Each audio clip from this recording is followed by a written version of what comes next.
Selamat malam Bapak Ibu semua di Zoom, YouTube maupun di gereja. Selamat malam. Kita akan belajar kembali ya. Masih di Matius 6. Kita akan fokus pada doa ya. Kita akan fokus pada belajar tentang doa. Temanya doa, berdoa dengan benar. Kalau berdoa dengan benar, Pak, berarti ada berdoa yang salah, pasti. Jadi jangan pernah kita berpikir banyak doa, itu orang suci, itu orang saleh, itu orang yang sudah benar. Tidak, kalau salah doa itu bukan orang benar. Jadi doa harus benar, baru bisa dikatakan orang benar, gitu ya. Kalau berdoanya salah itu bukan orang benar, tapi orang salah. Kita belajar apa yang dipahami, apa yang diajarkan oleh Tuhan Yesus harus kita pahami, karena kita percaya Yesus Tuhan kita, Yesuslah kebenaran, Yesuslah kebenaran, bukan yang lain. Ya, jadi jangan ikut-ikutan yang lain, bahkan termasuk nabi-nabi, karena standar kita Tuhan Yesus. Kita baca Matius 6 ayat 9 sampai 13. Matius 6 ayat 9 sampai 13. Karena itu berdoalah demikian, Bapa kami yang di surga, dikuduskanlah namamu, datanglah kerajaanmu, jadilah kehendakmu di bumi seperti di surga. Berikanlah kami pada hari ini makanan kami yang secukupnya, dan ampunilah kami akan kesalahan kami, seperti kami juga mengampuni orang yang bersalah kepada kami. Dan janganlah membawa kami ke dalam pencobaan, tetapi lepaskanlah kami daripada yang jahat, karena Engkaulah yang mempunyai kerajaan dan kuasa dan kemuliaan sampai selama-lamanya. Amin. Ya, ini kalimat doa Bapa kami yang cukup singkat Bapak Ibu. Kenapa cukup singkat? Ya memang singkat. Kalau kita hitung tadi, pembacaan yang dilakukan oleh Pak Handoko nggak sampai 2 menit, betul ya? Kenapa? Ya karena memang Tuhan tidak pernah ngajarin doa itu panjang-panjang. Nah saat ini kita mau belajar apa yang diajarkan Tuhan Yesus. Tuhan Yesus telah mengajarkan agar kita melakukan keberagamaan kita dengan tersembunyi, termasuk berdoa. Ya, minggu lalu kita sudah belajar untuk berdoa, berpuasa, bersedekah, itu tidak pamer, tidak ada niat untuk flexing istilahnya, kalau zaman sekarang ya, semua harus dilakukan dengan tersembunyi. Kalau berdoa selain tersembunyi, bagaimana dan seperti apa berdoa yang benar? Karena banyak tradisi, ya, karena banyak tradisi doa. Sebelum di zaman Tuhan itu tidak bisa kita adopsi dengan tepat sebetulnya. Saya tidak mengatakan salah ya, tetapi tidak tepat. Ya, karena tradisi-tradisi doa itu belum menemukan bentuk yang benar. Berdoa itu seperti apa yang benar? Ya seperti yang diajarkan Tuhan. Kalau kita percaya Yesus Tuhan. Kalau kita tidak percaya Yesus Tuhan, ya ikuti dengan cara-cara yang lain, silahkan. Kalau saya ikut Tuhan, Tuhan ngajar begini, saya begini. Tuhan mengatakan jangan bertele-tele, ya saya tidak bertele-tele. Simpel aja. Ya. Tapi kebanyakan orang Kristen kan takut. Karena memiliki doktrin doa yang berbeda-beda. Tiap golongan punya tradisi doanya masing-masing. Nah, ini masalah. Ya. Di zaman bapak leluhur, zaman Abraham gitu ya, zaman-zaman kuno, gitu ya, Abraham, Ishak, Yakub. Doa dipahami sebagai berseru kepada Tuhan. Ya, mungkin mereka berpikir Allah jauh di sorga. Jadi perlu berteriak gitu. Tuhan berteriak gitu ya. Kita baca yuk Kejadian 4 ayat 26.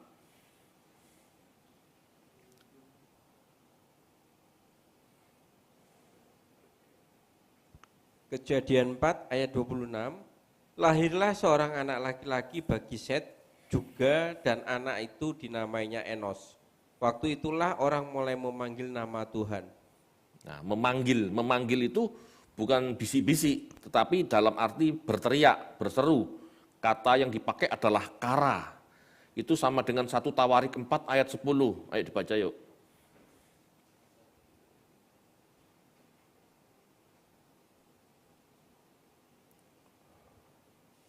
1 Tawarik 4 ayat 10, Yabes berseru kepada Allah Israel, katanya, kiranya engkau memberkati aku berlimpah-limpah dan memperluas daerahku, dan kiranya tanganmu menyertai aku dan melindungi aku daripada malapetaka, sehingga kesakitan tidak menimpa aku, dan Allah mengabulkan permintaannya itu.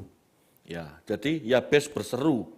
Berseru itu dalam bahasa aslinya kara, sama dengan memanggil. Jadi mulai zaman Set sampai zamannya Yabes, orang berdoa itu teriak-teriak, berseru. Itu. Apakah itu bisa disebut doa? Sebetulnya tidak. Ya, tapi kita anggap doa karena itu ya tradisi primitif, ya kebiasaan primitif.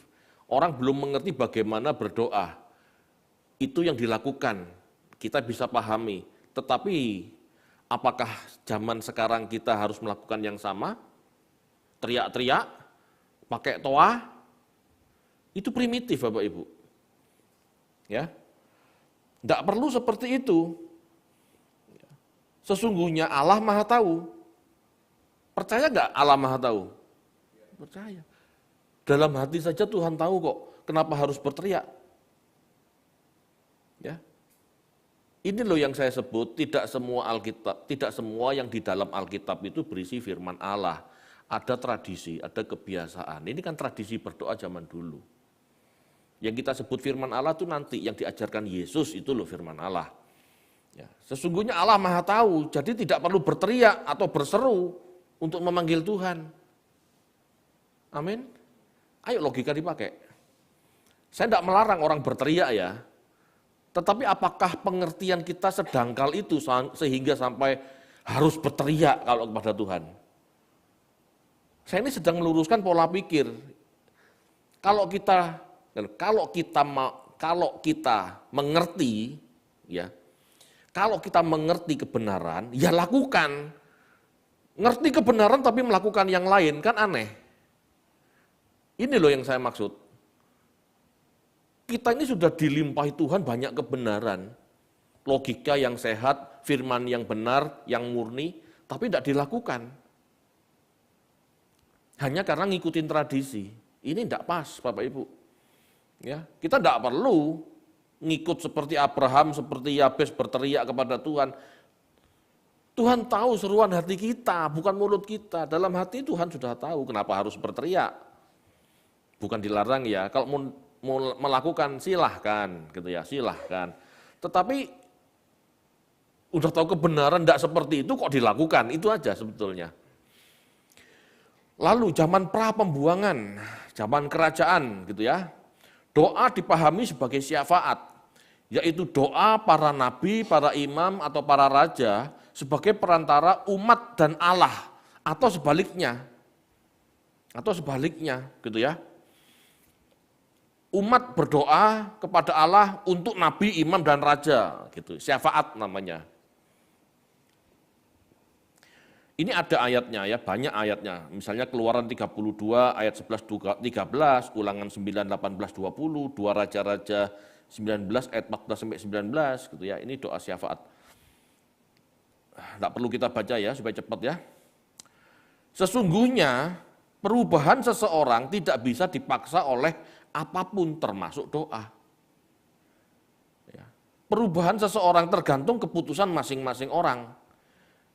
Tidak salah bersyafaat. Mohon Tuhan campur tangan, tidak salah. Tetapi tidak bisa dipahami sebagai memaksa Tuhan. Tidak bisa. Ya. Jangan merasa kalau sudah doa syafaat, doamu pasti dikabul. Enggak. Sebab Allah juga tidak menghendaki orang bertobat dengan terpaksa. Halo? Doa syafaat benar enggak? Untuk apa dulu? Kalau cuma mohon agar Tuhan campur tangan, tidak ada salahnya. Tetapi kalau kamu berharap dengan doa syafaat seseorang berubah, enggak bisa. Kita berdoa syafaat untuk bangsa dan negara. Ya sekedar make a wish, aku berharap Tuhan bangsa ini bertobat. Tetapi bangsa ini bisa bertobat apa tidak? Tergantung bangsa ini, tergantung sekian ribu, sekian juta orang ini mau berubah pikiran enggak? Mau bertobat enggak? Kan begitu. Enggak bisa dengan doaku semua bertobat. Halo Bapak Ibu. Bapak, Tuhan aku ingin bangsa ini bertobat. Aku berdoa untuk presiden, DPR, segala macam. Bukan enggak boleh. Tetapi kalau yang di Senayan itu tidak mau berubah, tidak mau taat, Tuhan juga enggak akan paksa kan? Ya. Yeremia 14 ayat 12. Ayo dibaca, ini penting. 14 ayat 12. Yeremia 14 ayat 12, sekalipun mereka berpuasa, aku tidak akan mendengarkan seruan mereka. Sekalipun mereka mempersembahkan korban bakaran dan korban sajian, aku tidak akan berkenan kepada mereka. Melainkan aku akan menghabiskan mereka dengan perang, dengan kelaparan, dan dengan penyakit sampar. Pasal 15 ayat 1. Yeremia 15 ayat 1, Tuhan berfirman kepadaku, sekalipun Musa dan Samuel berdiri di hadapanku, hatiku tidak akan berbalik kepada bangsa ini. Usirlah mereka dari hadapanku, biarlah mereka pergi. Nah, meskipun doa syafaat sampai berpuasa, bahkan yang berdoa itu siapa tadi? Musa. Tuhan enggak mau ya enggak mau. Kenapa? Karena bangsa itu prinsipnya tidak mau bertobat. Prinsipnya Israel saat itu sedang memberontak. Tidak bisa didoakan. Halo? Kenapa di gereja ini tidak ada doa syafaat? Bukan tidak boleh ya, kalau mau digerakkan ya silahkan. Cuman ya karena ini, kalau dari yang didoakan sendiri tidak mau tahu kebenaran, tidak mau tahu kesucian, tidak mau bertobat intinya, ya didoakan model apapun sambil doa puasa gak akan berubah. Tapi bukan berarti tidak boleh ya doa syafaat. Silahkan kalau mau. Sebagai sebuah harapan. Jangan sok yakin Tuhan bisa dipaksa. Enggak mau. Tuhan gak bisa dipaksa. Bahkan meskipun Musa, orang pilihannya yang berdoa, enggak bisa. Apalagi kita.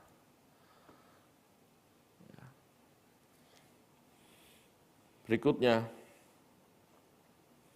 zaman setelah pembuangan, ya kalau tadi sebelum pembuangan, kalau tadi zaman sebelum pembuangan atau pra-pembuangan, sekarang memahami doa di zaman pembuangan, di zaman saat orang-orang Yahudi di Babel. Doa dipahami sebagai ritual. Doa mengambil alih ritual utama Yahudi, yaitu persembahan korban. Ya. Doa menjadi liturgi utama di dalam rumah sembahyang atau sinagog. Dulu yang disebut doa Bapak Ibu mempersembahkan korban. Gitu ya.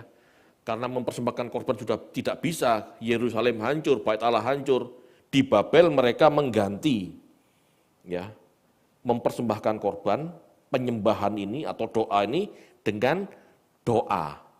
Mazmur 141 ayat 2. Ya. Silakan dibaca. 141 ayat 2.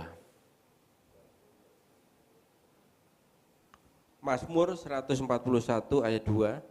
Biarlah doaku adalah bagimu seperti persembahan ukupan, dan tanganku yang terangkat seperti persembahan korban pada waktu petang. Ya. Jadi kegiatan doa itu menjadi pengganti persembahan darah. Ya.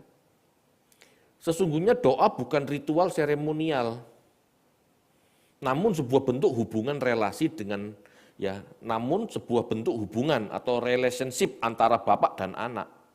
Doa itu dialog, Bapak Ibu.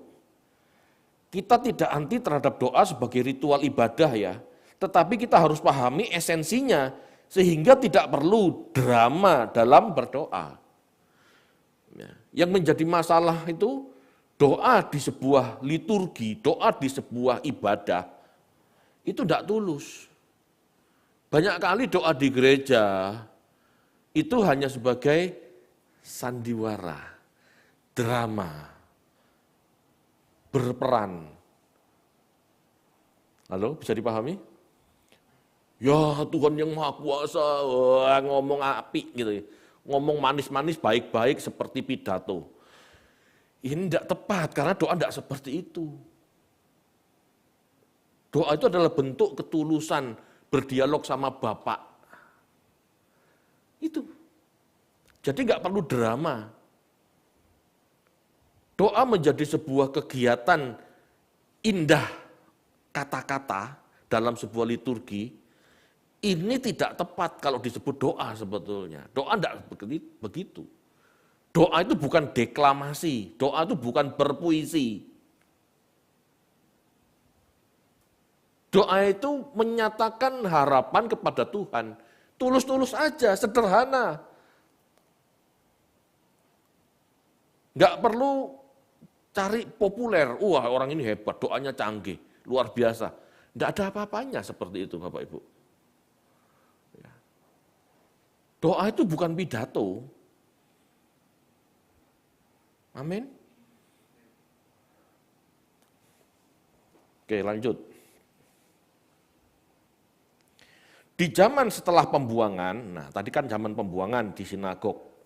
Lalu di zaman setelah pembuangan, saat kembali ke Yerusalem, ritus bait Allah kembali seperti semula. Jadi persembahan korban ada lagi ya, sistem persembahan korban darah itu ada lagi.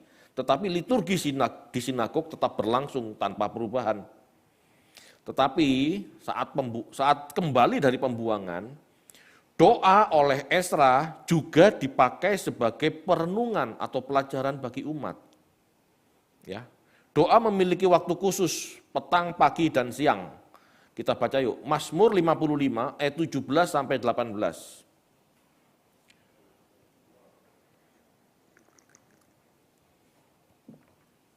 Mazmur 55 ayat 17 dan 18. Tetapi aku berseru kepada Allah dan Tuhan akan menyelamatkan aku. Di waktu petang, pagi, dan tengah hari aku cemas dan menangis dan ia mendengar suaraku. Ya, jadi sejak zaman Ezra Bapak Ibu, doa diatur petang, pagi, dan siang, tengah hari. Doa mulai berkembang sebagai usaha memahami Allah dengan cara belajar kitab suci. Sudah mulai tepat meskipun belum sempurna. Jadi sejak zaman Ezra kembali dari pembuangan, orang Yahudi itu berdoa petang, pagi, dan siang. Berdoanya itu baca kitab suci. Dia membuka gulungan Torah, dia membaca. Ngaji itu. Itu berdoa. Jadi ngaji itu sebenarnya tradisi Yahudi. Ngaji, baca firman, direnungkan, ya baca firman dengan dilantunkan, dengan direnungkan. Itu berdoa. Belum sempurna, tapi sudah ke arah yang benar.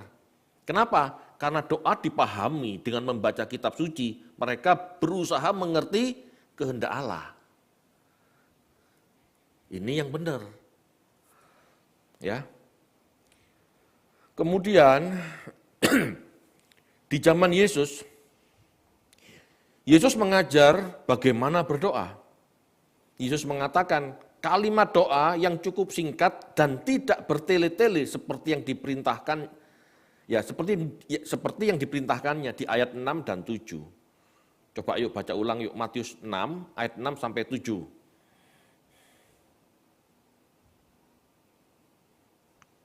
Matius 6 ayat 6 dan 7. Tetapi jika engkau berdoa, masuklah ke dalam kamarmu, tutuplah pintu dan berdoalah kepada Bapamu yang ada di tempat tersembunyi.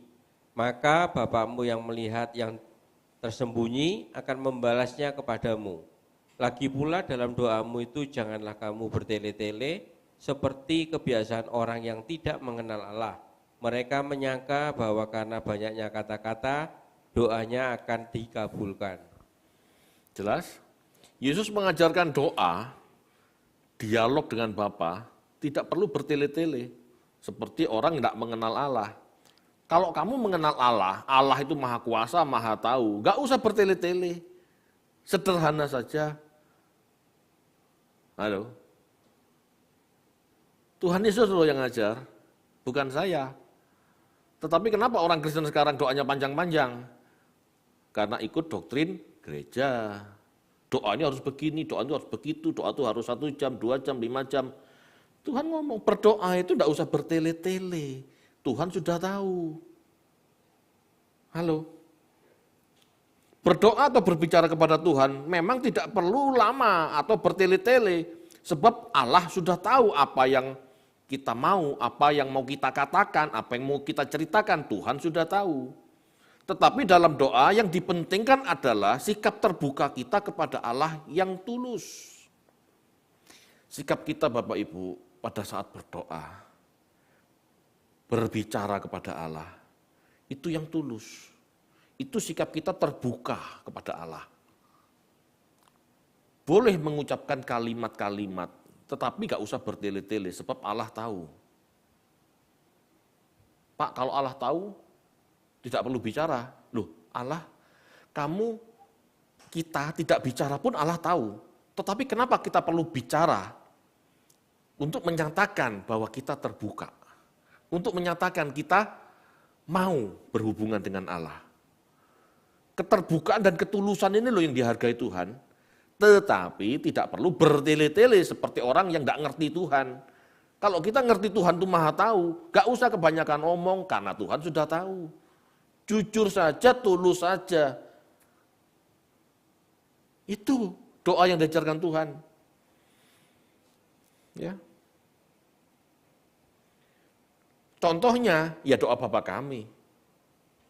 Dalam doa Bapa kami, itu singkat. Enggak sampai 1-2 menit. Bukan 1-2 jam loh, 1-2 menit. Ya. Bagian pertama pasal 6 ayat 9 sampai 10. Ini pengakuan bahwa Bapa adalah penguasa yang berdaulat, yang bertahta di sorga. Ya, Bapa kami yang di sorga. Kita mengaku bahwa Bapa itu penguasa. Dari kalimat ini Tuhan Yesus tidak mengingatkan kita bahwa kita adalah anak-anaknya yang seharusnya berbakti. Gitu ya. Dikuduskanlah namamu. Kalimat ini mengandung sikap penyembahan bagi Bapa dan menyadari kekudusannya. Datanglah kerajaanmu. Kerajaan berbicara tentang pemerintahan. Dengan sadar kita seharusnya tunduk dan siap diperintah. Siap taat pada titahnya. Itu. Yang penting-penting. Jadilah kehendakmu di bumi seperti di sorga. Dalam kalimat ini kita diajar menyerahkan kehendak bebas kita untuk tunduk pada kehendak Bapa. Dengan rela kita disubordinasi dalam segala hal. Ya, doa Bapa kami itu bukan rumusan kalimat doa Bapak Ibu. Doa Bapa kami itu sebuah sikap yang harus ada pada saat kita berdoa. Kita tahu Dia Maha tahu, kita tahu Dia memerintah kita dan kita mau diperintah. Kita mau submit, kita mau disubordinasi. Itu. Bagian kedua ayat 6 pasal 6 ayat 11 sampai 13 adalah pengakuan kita bergantung padanya. Setelah kita mengakui otoritasnya, kita mengakui bergantung padanya. Berikanlah kami pada hari ini makanan secukupnya. Tuhan mengajar kita untuk tidak khawatir tentang hari esok. Tuhan sedang mengajar kita meminta secukupnya kebutuhan kita, bukan serakah. Kalau namanya orang percaya, mintalah hari ini. Kalau orang percaya tidak akan serakah. Orang serakah tanda orang tidak percaya. Dia mengumpulkan yang banyak supaya besok tenang, kan gitu. Itu tanda orang tidak percaya. Kalau orang percaya, dia kerja hari ini secukupnya untuk berkat hari ini, selebihnya ditabung, tapi enggak serakah, seolah-olah semua mau disikat hari itu. Tidak seperti itu. Ya, Tuhan mengajar kita untuk tidak khawatir hari esok.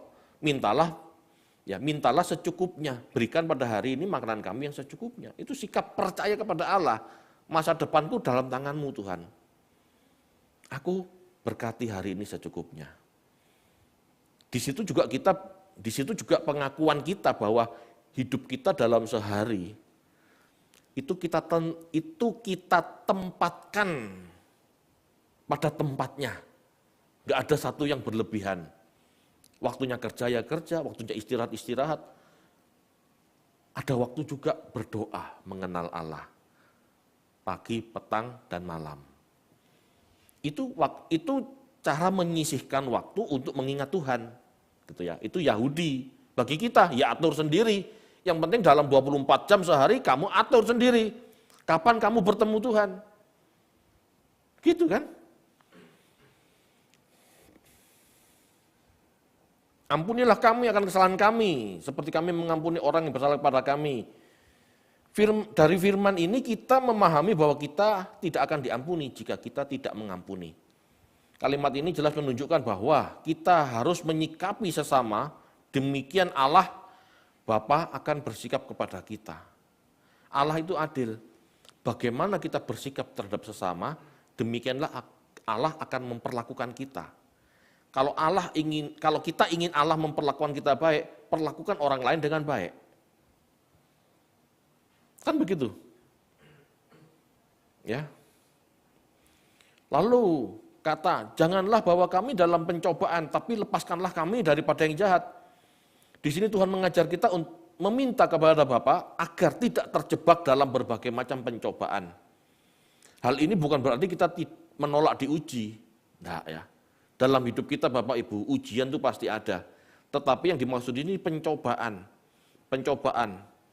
Pencobaan itu adalah godaan yang didasari dari sifat jahat kita. Jangan bawa kami dalam pencobaan, itu maksudnya jangan biarkan kami tergoda. Cobaan boleh, ya. Cobaan dari luar silakan hadir.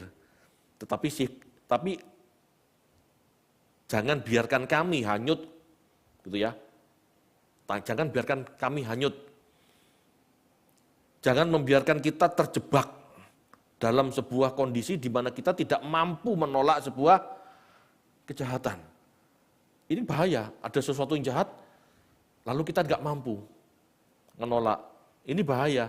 Ini yang disebut jangan bawa kami dalam pencobaan itu. Istilahnya gini loh, Tuhan Kau tahu kelemahanku. Jangan biarkan aku masuk ke sana. Jangan biarkan aku sampai kalah. Jangan aku sampai tergoda Tuhan. Gitu. Ini sebuah sikap introspeksi di mana kelemahan kita. Gitu loh. Jangan membawa kami dalam pencobaan. Tahu kamu itu tahu kita gitu ya, siapapun itulah, tahu kita itu lemah dalam hal seksual, ya jangan coba-coba ke pelacuran. Ngerti maksudnya? Ngerti kita itu mata duitan, ya jangan coba-coba cari kesempatan korupsi. Menjauhlah. Jangan membawa kami dalam pencobaan itu. Allah ingin kita selalu sadar kelemahan kita. Ya.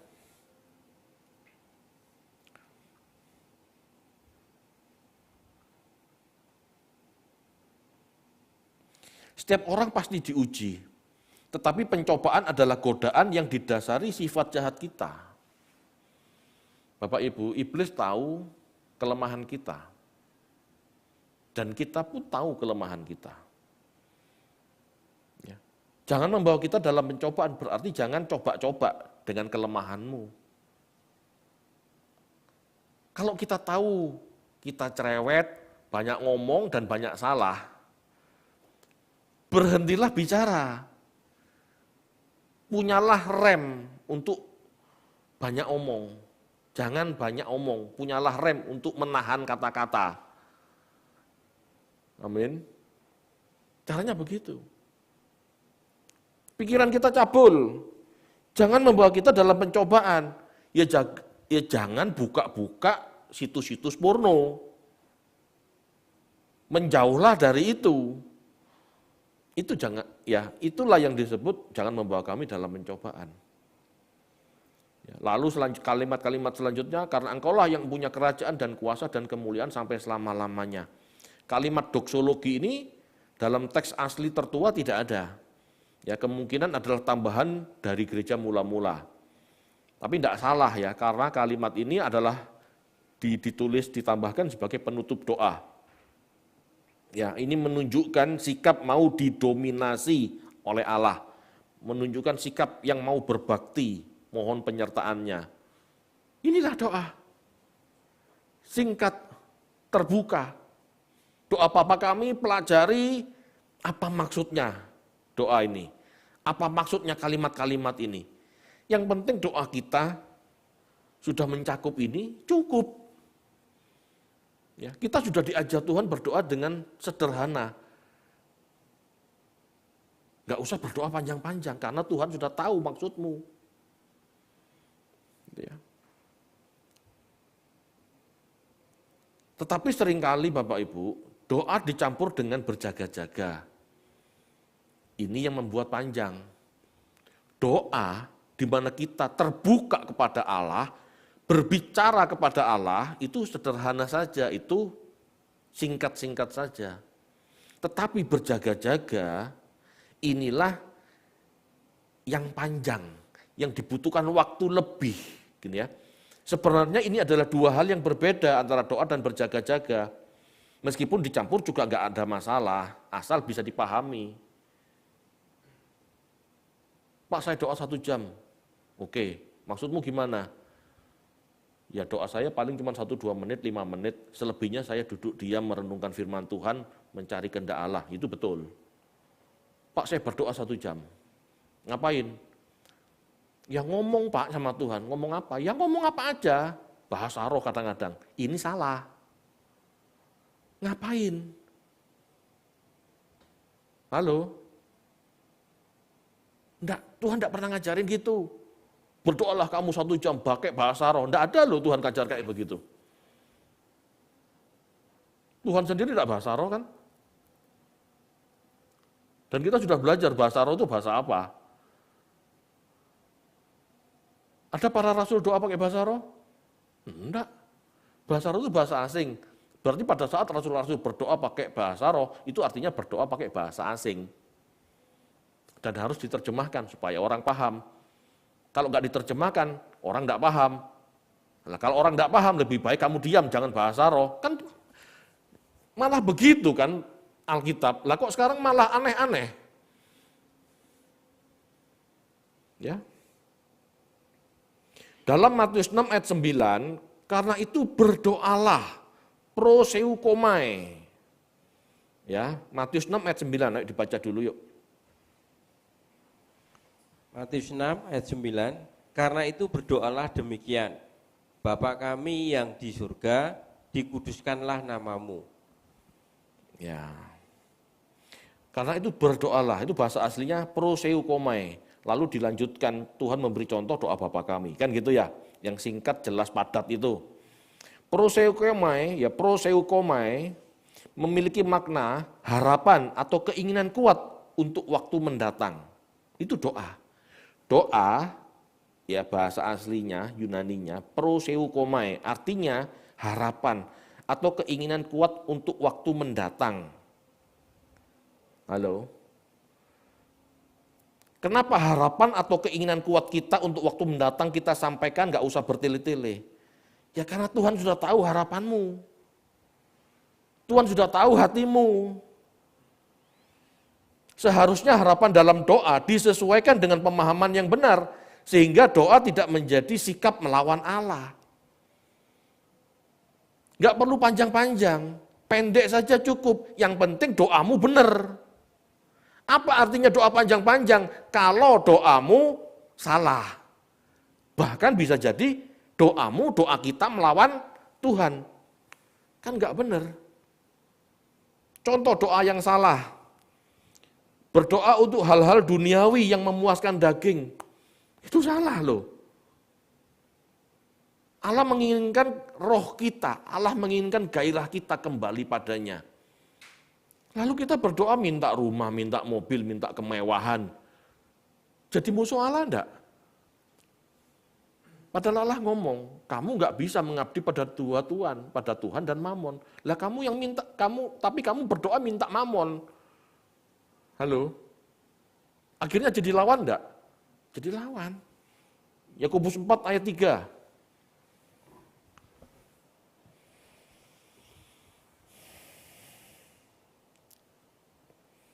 Yakobus 4 ayat 3, atau kamu berdoa juga, tetapi kamu tidak menerima apa-apa, karena kamu salah berdoa.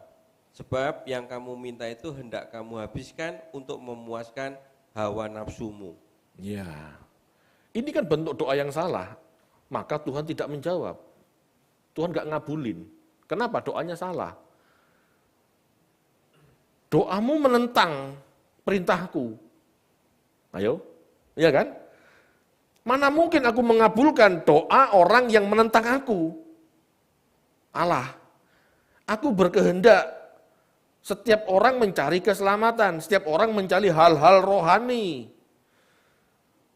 Rasul-rasul ngomong, ada makanan, pakaian cukup. Lah kamu kok minta yang aneh-aneh?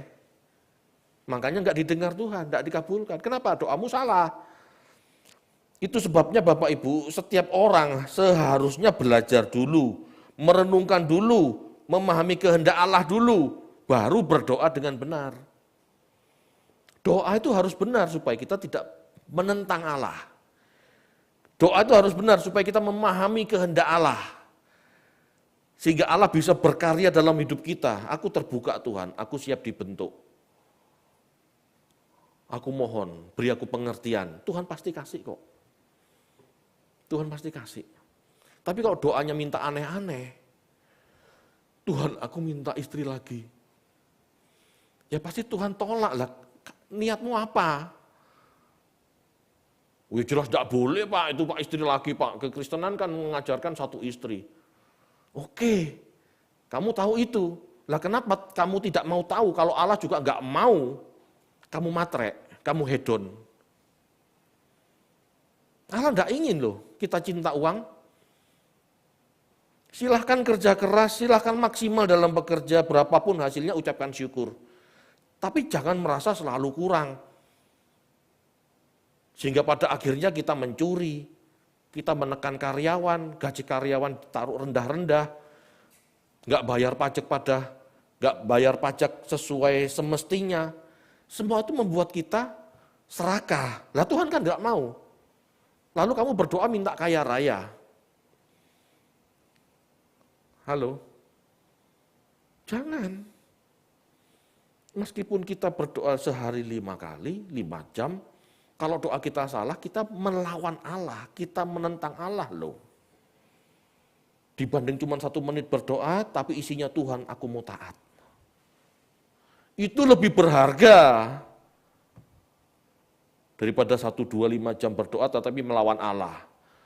Wah, aku berdoa 5 jam Pak, bahasa roh. Ngapain bahasa roh? Ya minta diberkati Pak dengan limpah ke kanan dan ke kiri, kekayaan bangsa-bangsa ada padaku. Ya, salah semua. Kamu menjadikan Tuhan kacungmu untuk memperkaya diri. Mana Tuhan mau? Kita jadi lawannya. Ya, jadi mulai sekarang jangan anggap orang banyak doa, banyak berkat, banyak doa lebih saleh, itu omong kosong. Tuhan tidak ngajari itu. Berdoalah sederhana, berdoalah dengan tulus, tidak usah bertele-tele, yang penting dalam doamu sesuai kehendak Allah.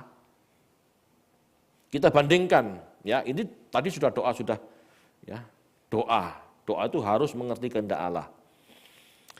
Kita bandingkan dengan Matius 26 ayat 40.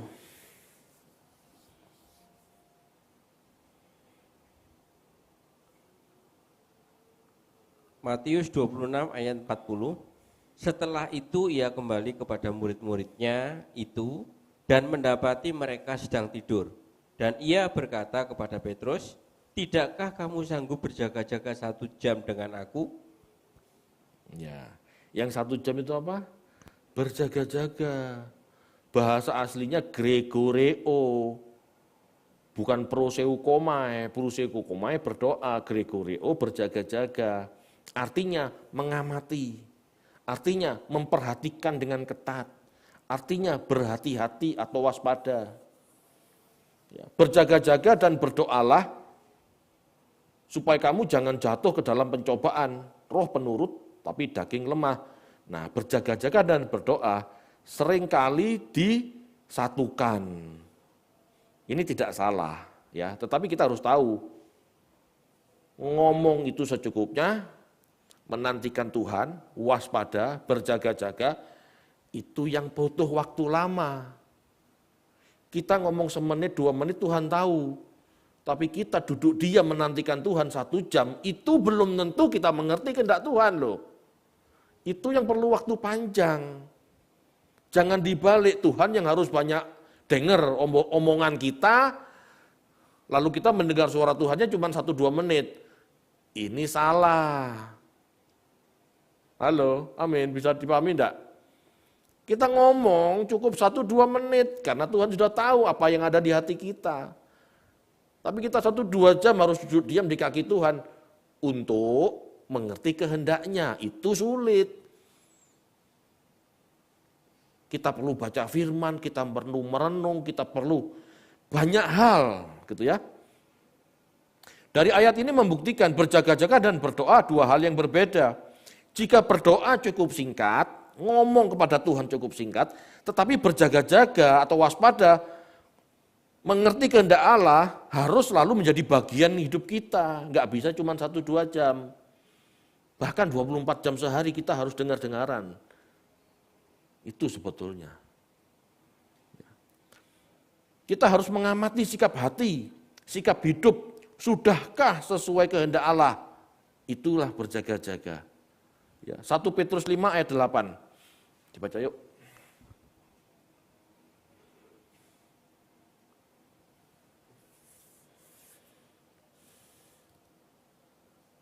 Satu Petrus 5 ayat 8, sadarlah dan berjaga-jagalah. Lawanmu si iblis berjalan keliling sama seperti singa yang mengaum-ngaum dan mencari orang yang dapat ditelannya. Nah, kenapa kita harus berjaga-jaga? Karena iblis menunggu waktu yang tepat untuk menjegal kita.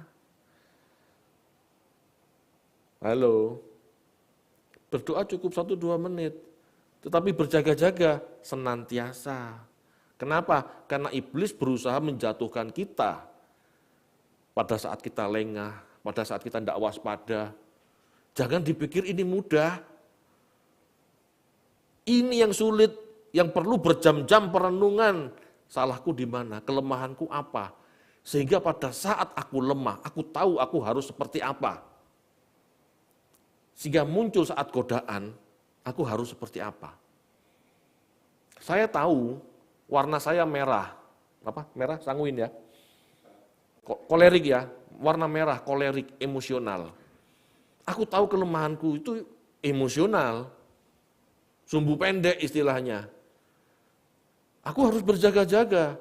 Jika aku ketemu hal-hal mendadak yang membuat aku emosi, aku harus apa? Aku harus perenungan. Oh, kalau nanti ada orang ini bersikap seperti ini, aku tak menjauh.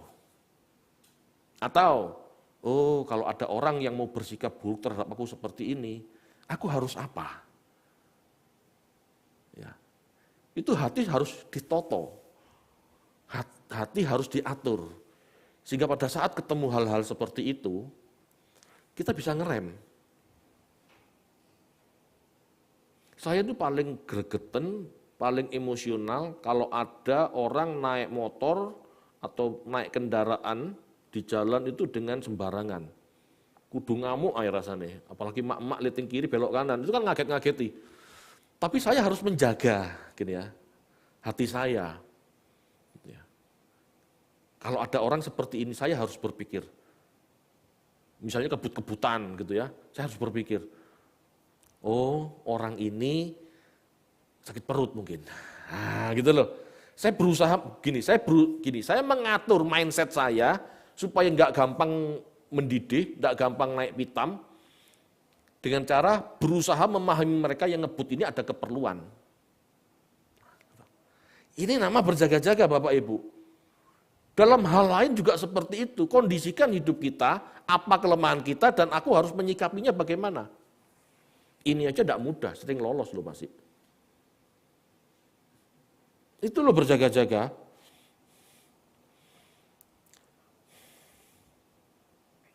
Saat ini berdoa dan berjaga-jaga sudah tidak bisa dipisahkan, sudah campur. Jadi dengan penjelasan ini seharusnya kita mengerti bahwa berdoa 1 jam bukan berarti berbicara panjang lebar dan lama kepada Tuhan. Namun bersikap waspada, itu yang perlu lama. Sikap meneliti diri sendiri, apakah ada yang lemah, apa kelemahanku Tuhan, apa yang rapuh Tuhan, apa yang harus kita benahi Tuhan.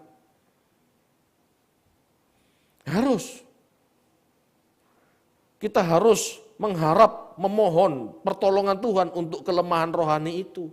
Tuhan tolong aku bagaimana memperbaiki kelemahanku ini. Aku selalu berpikir negatif tentang orang. Tolong Tuhan, apa? Merenung, nanti Tuhan akan kasih pencerahan, ada firman-firman Tuhan yang diingatkan, itu pasti. Kita harus bersikap berjaga-jaga. Inilah yang menyempurnakan doa kita. 1-2 menit, itu Allah tahu. Ya. Tetapi pada saat kita mau duduk diam mendengarkan Tuhan, mau koreksi diri, introspeksi kelemahanku apa Tuhan, dan Tuhan ingatkan, disitulah doa kita sempurna. Karena kita berusaha memahami kehendak Allah. Ya. Kita yang harus menyesuaikan diri dengan Allah. Doa 1 jam. Kenapa? Saya ngatur Tuhan, Pak. Supaya Tuhan tuh bisa begini, maunya begini. Mauku begini, Pak. Jadi Tuhan tuh tak ceritanya jangan ngerti maksudku, Pak. Loh, ini salah. Bukan Tuhan yang harus mengerti maksudmu, kamu yang harus mengerti maksudnya Tuhan. Jangan dibalik, Bapak Ibu. Kesempurnaan kita pada saat kita mengerti kehendak Tuhan dan taat melakukannya. Jangan dibalik. Tuhan harus ngerti mau kita, dan kita berusaha ngatur Tuhan. Tidak ada seperti itu. Ya. Berdoa itu tulus-tulus saja, sebab Tuhan sudah tahu. Namun sikap mau mengerti kehendak Tuhan, itu perlu kepekaan. Sikap mau mengerti kehendak Tuhan, itu perlu kepekaan. Itu perlu waktu untuk mendengar. Kalau berdoa, ngomong sama Tuhan, tulus-tulus aja. Jangan ngatur Tuhan, tulus-tulus aja. Tuhan sudah tahu kok maksud kita. Amin Bapak Ibu. Ada satu cuplikan yang membuat saya sangat diberkati. Saya percaya Tuhan pencipta kita tahu maksud hati kita. Meskipun doa kita itu sangat sederhana. Judulnya Acong. Tahu enggak? Tuhan ini uwe acong. Coba diputer ya. Ini acong pasti bukan orang Kristen karena doanya bukan doa Bapa kami. Doa Bapa kami sudah sederhana. Ini si acong pasti bukan orang Kristen karena si acong doanya sangat amat sederhana. Silakan bisa. Ini kisah yang menarik soal pemuda bernama Acong. Dia memang kurang cerdas ya, jadi ya mungkin entah karena apa, tapi dia selalu bekerja untuk membantu orang-orang di pasar, dan orang dia simple, murah senyum, tapi ya kurang pinter lah. Tapi lucunya tiap kali dia mau berangkat kerja ke pasar, tiap pagi dia mampir di sebuah rumah ibadah dan dia tidak berani masuk. Dia cuma pegang pagar halamannya terus cuma bilang gini, Tuhan ini oe acong, gitu aja. Orang-orang bingung, dia menjalankan itu selama belasan tahun, dia cuma gitu aja. Tuhan ini oe, terus pergi ke pasar. Orang-orang tanya, kamu tuh kalau di pagar itu sembahyang apa sih? Oh, aku cuma bilang Tuhan ini oe acong gitu. Orang-orang ketawa, berdoa kok kayak gitu. Tapi si Acong nggak mempedulikan, dia taat tiap pagi berangkat ke pasar, dia selalu ya mampir ke rumah ibadah, pegang pagar, kemudian berdoa Tuhan ini oe. Ya sudah. Satu ketika Acong mendadak sakit, dan ternyata sakitnya cukup serius, dia sampai harus masuk ke ruang ICU, dan ternyata selama sakitnya itu Acong ya tetap berdoa, Tuhan ini oe, Tuhan ini oe, Tuhan ini oe. Sampai satu ketika si Acong bermimpi didekati seorang pria dengan wajah bersih dan kemudian memegang kepala si Acong, dan kemudian pria itu berbisik, Acong ini oe. Wah, Acong bangun, tapi pria itu sudah hilang. Dia lari dari ruangan. Mana sih Tuhan, mana Tuhan? Loh, suster bingung, loh siapa kamu cari? Tuhan tadi pegang kepala Acong. Nggak ada. Kemudian Acong diperiksa, ternyata dia sudah sembuh. Bapak Ibu, saudara-saudara, Tuhan tidak melihat betapa fasih lidah kita mengucap doa yang panjang. Yang dilihat Tuhan hanyalah ketulusan, kesederhanaan hati kita. Tuhan ini oe.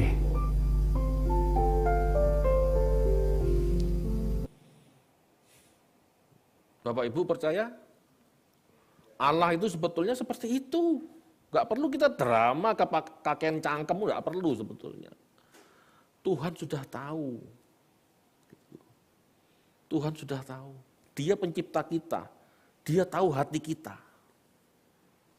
Gak perlu berdrama ngomong sama Tuhan itu. Tuhan sudah tahu. Tulus-tulus aja.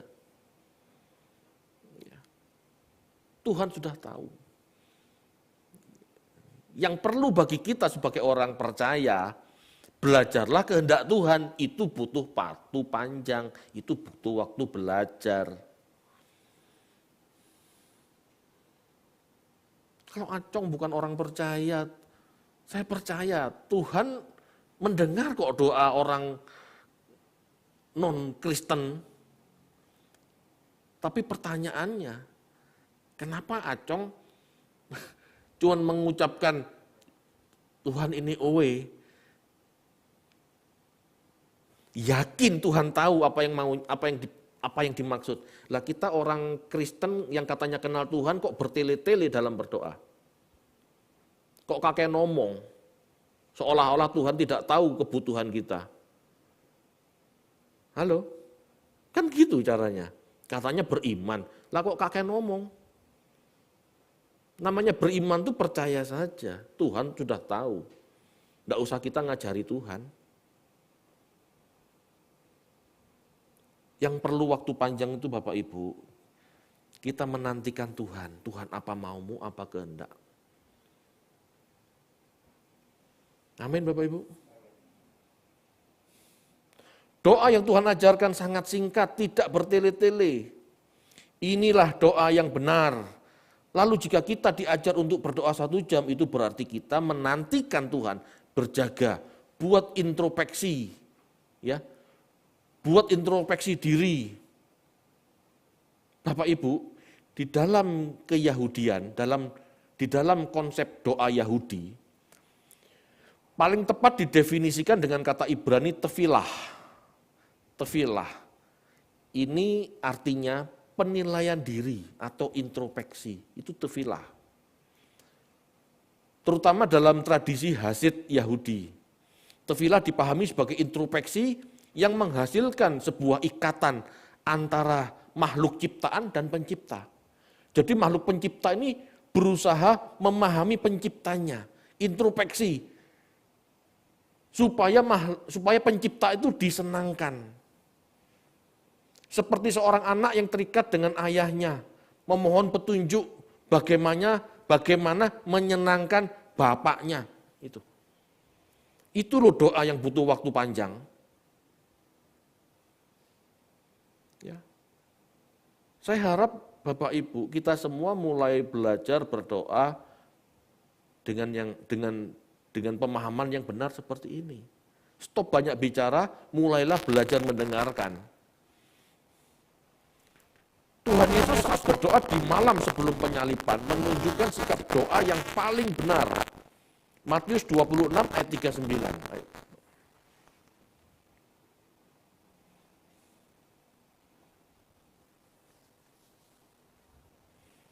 Matius 26 ayat 39, maka ia maju sedikit, lalu sujud dan berdoa, katanya, ya Bapakku, jikalau sekiranya mungkin, biarlah cawan ini lalu daripadaku, tetapi janganlah seperti yang ku kehendaki, melainkan seperti yang engkau kehendaki. Ayat 39, ya ini cuma satu ayat Bapak Ibu, tetapi dari ayat 39 yang cuma satu ayat ini, kita dapat pelajaran banyak. Kita diajar untuk merenungkan panggilan kita. Seperti Yesus tahu panggilannya untuk menebus dosa. Betul enggak? Kalau menebus dosa berarti dia harus mati. Ya. Kita diajar, kita diminta untuk memahami kehendak Bapa. Kita diminta untuk belajar sehingga memahami kehendak Bapa. Kehendak Bapa bagi Yesus naik ke salib. Itu loh. Kehendaknya manakah yang harus kita kerjakan, harus kita lakukan? Hal jahat apa dalam diri kita yang harus kita tinggalkan sehingga tidak menjadi jerat bagi kita? Apa yang harus kita lakukan pada saat berdoa dan memahami kehendak Allah? Seperti Yesus yang memahami bahwa dia harus mati bagi banyak orang, menebus dosa manusia, itu berarti naik di kayu salib. Dalam doanya, dia ingin kalau bisa lepas dari cawan ini kan.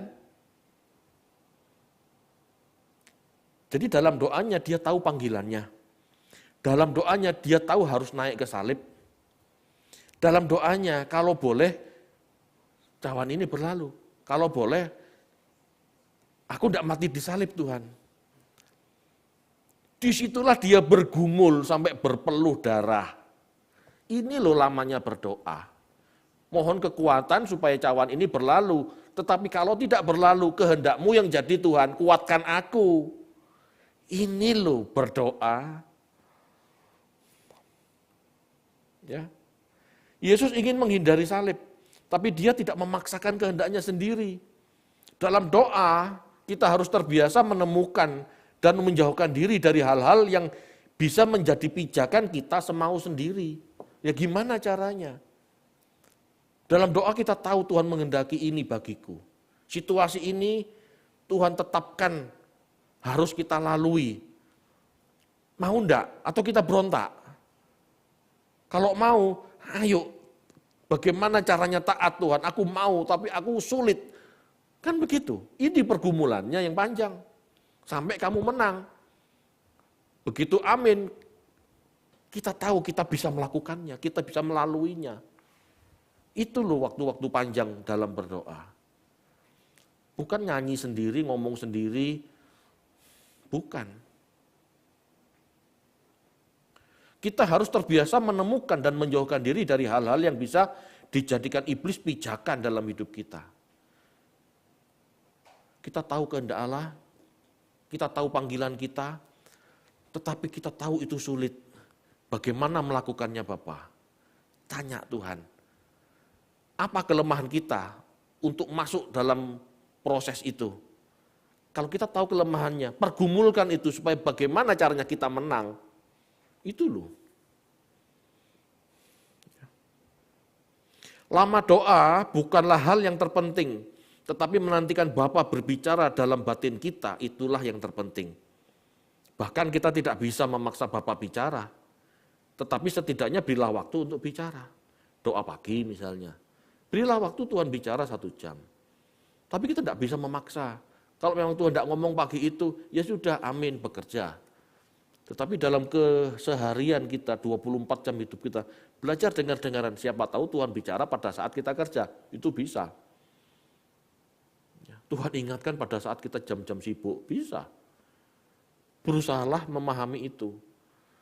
Dan kalau itu pesan-pesan penting, kalau bisa catat. Kalau tidak lupa. Berusahalah menangkap pesan Tuhan dalam batin kita. Ya. Dalam 1 jam doa kita gitu ya. Baik menyanyi atau baca Alkitab atau mendengar renungan, kita harus bisa Kita harus berusaha bisa, itu maksudnya ya. Apa pesanmu Tuhan? Kita harus bisa membedakan antara doa dan tradisi doa. Doa adalah dialog batin antara kita dan Allah. Tidak perlu teriak-teriak, dialog batin Tuhan sudah tahu. Ya, kayak tadi tuh, Tuhan ini Tuhan sudah tahu kok maunya apa. Ya. Dialog batin kita dan Allah untuk mengerti kehendaknya. Ya, doa adalah dialog batin antara kita dan Allah untuk mengerti kehendaknya. Sedangkan tradisi doa adalah kebiasaan yang diajarkan atau yang dilakukan segolongan orang pada penerusnya. Itu tradisi doa. Doa dan tradisi doa beda loh. Doa itu dialog hubungan internal batin kita dengan Tuhan. Itu doa. Berbeda dengan tradisi doa. Tradisi doa itu kebiasaan. Orang Pantai Kosta nyanyi dulu pakai gitar, lalu berucap kepada Tuhan. Itu Pantai Kosta. Orang Katolik pakai tanda salib, lalu melafalkan Bapa Kami dan Salam Maria, lalu berucap. Itu tradisi doa. Orang Ortodok berdiri lalu sujud dengan gerak tubuh, itu tradisi doa. Itu bukan yang terpenting. Yang terpenting sikap hati kita nyambung enggak sama Tuhan, mengerti enggak kehendak Tuhan. Tradisi bukanlah yang terpenting, tetapi yang terpenting adalah kita mau taat saat kita menangkap pesan kehendak Tuhan. Halo, menangkap pesan Tuhan itu penting. Tetapi lebih penting lagi kita mau taat saat kita sudah menangkap pesan Tuhan. Itu jauh lebih sulit. Amin. Itu doa. Doa bukan sebuah sikap tubuh, termasuk indahnya kata-kata. Tetapi doa tentang sikap hati. Doa adalah sikap hati kita yang mau terbuka dan taat saat berdialog dengan Bapa. Amin.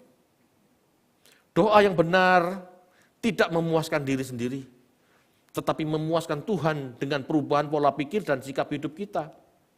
Itu sebabnya kita bertanya dan meminta petunjuk Tuhan. Jangan berdoa seperti orang agamawi yang cuma minta-minta berkat. Berdoalah seperti yang Tuhan Yesus ajarkan. Makananku melakukan kehendak Bapa. Makananku, rezekiku, yang terpenting dalam keseharianku, melakukan kehendak Bapa. Melakukan, taat, submit kepada Dia yang mengutus aku. Kita harus submit kepada Dia yang menciptakan kita. Itu loh doa yang penting. Jangan jadi doa agamawi yang harus begini, harus begitu. Tangkap esensinya, tangkap. Kalau kita tidak pernah mengerti esensi, kita nggak akan pernah bersikap dengan benar. Selalu yang dilakukan dalam koridor, dalam konteks, dalam bingkai agama. Ujung-ujungnya minta ini, minta itu. Ya, ujung-ujungnya. Tetapi kalau mau jadi spiritual, mau selamat, mau merubah kodrat, Tuhan apa yang tidak kau sukai dalam diriku, aku mau berubah. Kan begitu, itu doa dan itu butuh waktu lama. Berjaga-jaga. Amin.